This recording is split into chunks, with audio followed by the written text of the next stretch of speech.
Bom, hoje vamos para a nossa terceira instrução, né? E quando eu vou trabalhando com vocês diretamente um estudo de caso, que envolva essa questão do regime disciplinar, do registro interno de ocorrência, da comissão de avaliação disciplinar, da possibilidade de uma prática restaurativa ou não. Então a gente vai estar vendo na prática. O que acontece? Esse estudo de caso que eu trouxe para vocês literalmente ocorreu dentro do departamento.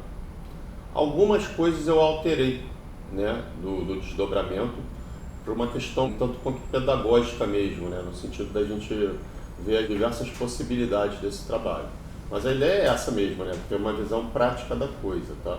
É o estudo de caso que eu chamo fomento de rebelião e incêndio em colchões. Qual foi o caso, né? Aquele textinho inicial. Não, esse é o caso, ainda não é o relato não. Adolescente do alojamento 21 do Sense X incitava uma rebelião. Estes foram advertidos pelos agentes de plantão e houve um princípio de confusão que foi contornado. O evento foi seguido de incêndio de colchões que foi apagado, mas houve 2 vítimas entre os adolescentes. Então aqui vocês já estão vendo o imbróglio da questão, né? Tem um evento anterior, né? Eles estavam incitando uma rebelião, um grupo ali de adolescentes. Tem uma advertência e isso é contornado. Em seguida, vem o segundo evento, né, que é o incêndio efetivo dos colchões e com vítima, inclusive. Né? Então, é uma coisa... E a gente sabe o quanto é complicado, né, essa questão do incêndio, né, quando eles colocam geralmente o colchão na porta, fica aquela porta quente, tem que ter aquele alicate, uma série de questões realmente de segurança para contornar uma situação dessa. Muito sério. Mas, para além disso, né, vai ser gerado o registro interno de ocorrência e depois, né, a comissão de avaliação disciplinar, provavelmente. Bom, dentro da descrição, aí vem lá as oitivas, né?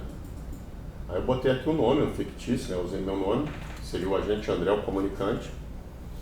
O comunicante manteve a descrição inicial que ele dá e relatado no livro de ocorrência, tendo enfatizado que os responsáveis pela incitação à rebelião e os prováveis foram os sacerdotes Rafael, Rodrigo, Marco e Mário. Ou seja, também os nomes aqui são fictícios, tá?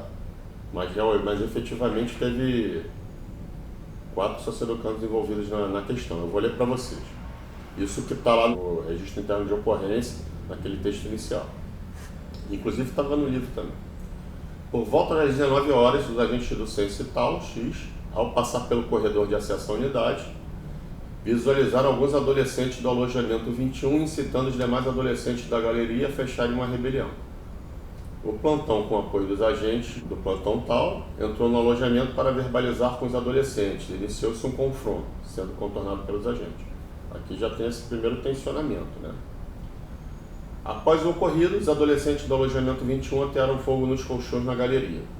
Novamente, com o apoio dos agentes do plantão tal, intervieram prontamente com extintores para apagar o fogo dos colchões e adentraram na galeria até chegar ao alojamento 21. Então teve toda essa questão realmente, né, da segurança, funcionou o extintor, eles obtiveram sucesso na debelação desse fogo, né, desse incêndio.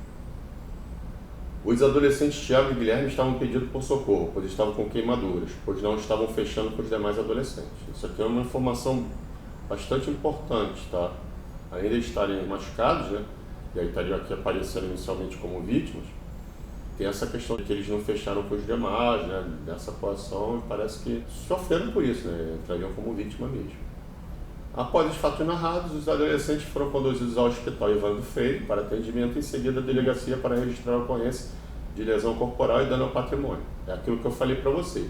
O regime disciplinar e todo esse processo do procedimento do registro interno de ocorrência e da comissão de avaliação disciplinar não inviabiliza nem a questão civil nem a questão penal. As coisas andam em paralelo, tá? Se realmente tiver essa necessidade. Aí vem aqui a fala, né, do provável autor, que seria o sacerdote Rafael. Isso daí, né, já na comissão. Que estava no alojamento 21 e no outro alojamento havia um adolescente querendo se matar. Informação importante. Que chamaram os funcionários para tirar o adolescente de lá, que os agentes chegaram xingando e batendo neles. Levaram cintada e soco na cara. Depois disso, tacaram fogo no colchão e que os 2 adolescentes estão queimados porque ficaram assustados. Que entraram muitos agentes no alojamento, que foram colocados sem roupa para fora do alojamento, que está com medo de voltar e só fizeram isso porque apanharam primeiro. Vamos ver a fala do próximo sócio do campo, também envolvido com a questão. Também provável autor, tá? Tanto aqui o que eu coloquei como Rafael, como o Rodrigo, tá como provável autor. Que estava no alojamento 21 e no outro alojamento havia um adolescente querendo se matar. A questão do se matar, né, apareceu 2 vezes.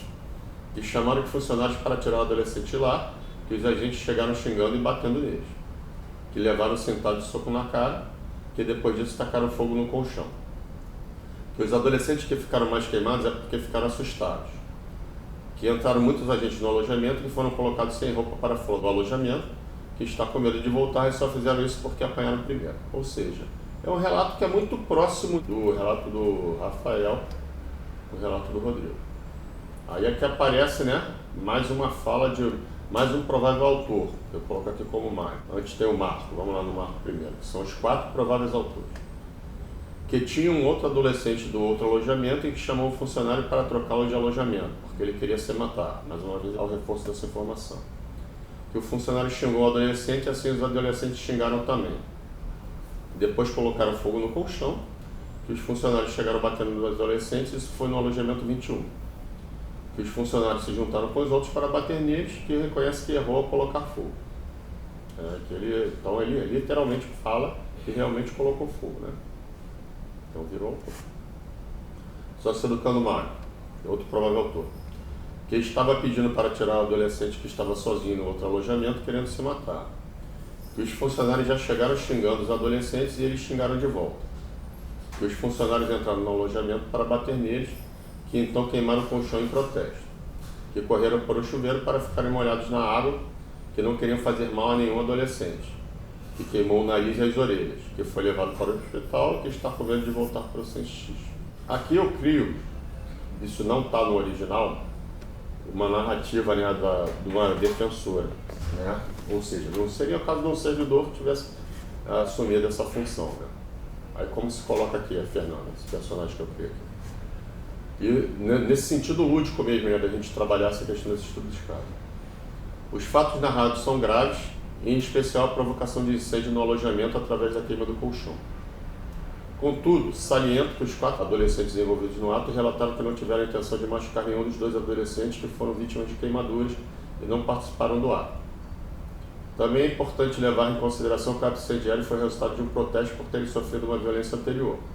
Diante do narrado, sugiro que os adolescentes permaneçam na medida cautelar. Sim, eles receberam medida cautelar, né? Essa questão protetiva, até o prazo de 7 dias para melhor refletirem sobre o ato praticado e que sejam encaminhados para a justiça restaurativa de forma a reconhecer os danos que fizeram. O que ela quer estar propondo? Né? Que se mantenha essa medida cautelar, que eles já estão, né, nesses 7 dias, e que depois disso, né, em vez de eles estarem sofrendo uma sanção, que eles sejam encaminhados para a justiça restaurativa. Então essa é a sugestão do defensor, né? Mas vamos ver qual foi a decisão da comissão de avaliação disciplinar. E isso daí, efetivamente, essa decisão, vocês vão ver que está até rascunhado manualmente, porque foi realmente o que eu tirei do formulário. Então é ela mesma, né? Isso não é a criação, não. Tendo em vista a gravidade dos fatos, pois colocou em risco todos que estavam no alojamento, aplicamos ao envolvido a sanção de perda de visita extra de Natal, né? Ia ter o Natal, uma visita extra, eles perderam. Questão do recurso, não foi solicitado. E a prática restaurativa aqui aparece no centro. Esta comissão ofertou a oportunidade de aderir à prática restaurativa para os adolescentes e de ter a sanção suspensa durante a realização da prática e extinta após o cumprimento da mesma com o aproveitamento. Os adolescentes Mário e Rodrigo optaram por serem encaminhados para a seção de justiça restaurativa. Ou seja, 2 optaram, né? 2 não optaram. Essa questão dessa prática aqui também a unidade não utilizou, mas foi uma criação minha também nesse sentido, né? De trabalhar, né, de forma mais lúdica para a gente pensar como seria possível, né, esse estudo de caso. Aqui, né, eu trago para vocês vão ver no documento, a questão do que a gente chama de janela da disciplina social. É muito usado nos cursos, né, de justiça restaurativa, para a gente ter ideia, né, do que seria essa sanção, esse controle, né, dentro de uma ideia mais restaurativa. E aí ele vai falar o seguinte, né, vai se falar da questão do controle e do apoio, né? Seriam as 2 retas aí do nosso gráfico. Um controle muito grande, né, o que ele chama de autocontrole, com um baixo apoio, seria aquilo que a gente em disciplina social chama de quê? De punitivo. Se a gente já tiver um baixo controle e um baixo apoio, é aquilo que a gente chama da disciplina social, né? O negligente, é aquele que não quer saber de nada, né? Ele, né? Está sendo negligente. Um baixo controle com um alto apoio já vai para o outro lado, que seria o quê? Uma disciplina social permissiva. E dentro do conceito restaurativo, que seria mais interessante, né? Seria a questão do autocontrole com alto apoio, que aí realmente a gente estaria começando, né, trabalhar na questão da disciplina social no sentido mais restaurativo. Tá? Isso eu trago, que é importante, né, que começa a aparecer esses conceitos. E também tem aqui um outro diagrama, quando a gente fala dos tipos e graus de práticas de justiça restaurativa. Né? São diversos graus, e aí a gente vai partir do que seria totalmente restaurativo, o que na maior parte é restaurativo, e do que é parcialmente restaurativo. Então são 3 círculos que se encontram, né? E quando a gente parte por exemplo, primeiro círculo, reparação às vítimas. Se for, por exemplo, um serviço às vítimas, uma compensação ao crime, seria o que a gente chamaria de parcialmente restaurativo, com um círculo de apoio à vítima, já é na maior parte restaurativo.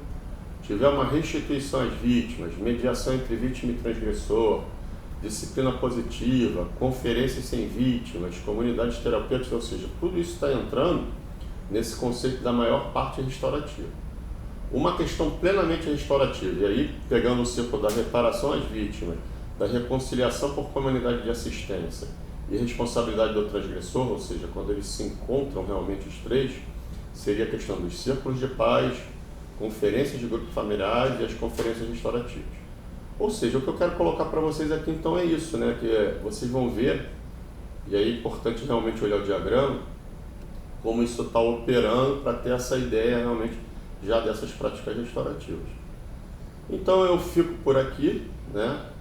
Tem uma fala que eu gosto muito do Camus, que é um filósofo existencialista, né? Foi muito famoso, né, na década de 60, aquilo tudo, né, junto com Sartre, aquele grupo, hoje está meio em desuso, mas quando ele falava do Sísifo, né, o Sísifo na mitologia, ele foi condenado por enganar Zeus, e aí quando foi encaminhado para o inferno, né, o Hades, né, o inferno grego, e era Sísifo era um cara muito engenhoso, né, só que aí ele é condenado a eternamente, né, carregar essa pedra, né, até o cume de um morro, na montanha, e quando ele chega, está quase terminando, né, de carregar a pedra desce de novo, e aí ele tem que recomeçar, né, e aí então a gente fala, né, essa questão do trabalho de Sísifo, né, que é esse trabalho que nunca aguenta, um trabalho extenuante, mas aí o Camus fala aqui, né, a própria luta para chegar ao cume basta para encher o coração de um homem, é preciso imaginar Sísifo feliz, ou seja, né, esse Sísifo nesse trabalho, o que muitas vezes a gente sabe que no nosso trabalho socioeducativo, esse trabalho de Sísifo aparece, né? Por vezes a gente tem a noção de estar enxugando gelo. Então, por isso, né, eu acho que a importância desse trabalho que a gente faz, né, e aí eu reforço com vocês, né, a importância do nosso trabalho, que é um trabalho possível, sim, e o que não é fácil, e que ninguém faz socioeducação sozinho, né? Mas quando a gente ombreia e trabalha, né, eu acho que a coisa funciona bem. Procurei trazer nessas instruções realmente esse instrumento, né, do regime disciplinar, do registro interno de ocorrência e da comissão de avaliação disciplinar, que está na legislação, né, então é necessário. Não cabe mais a gente usar o sistema antigo que a gente usava para as sanções, que era um plantão que tirava, né, tinha todo um outro encaminhamento.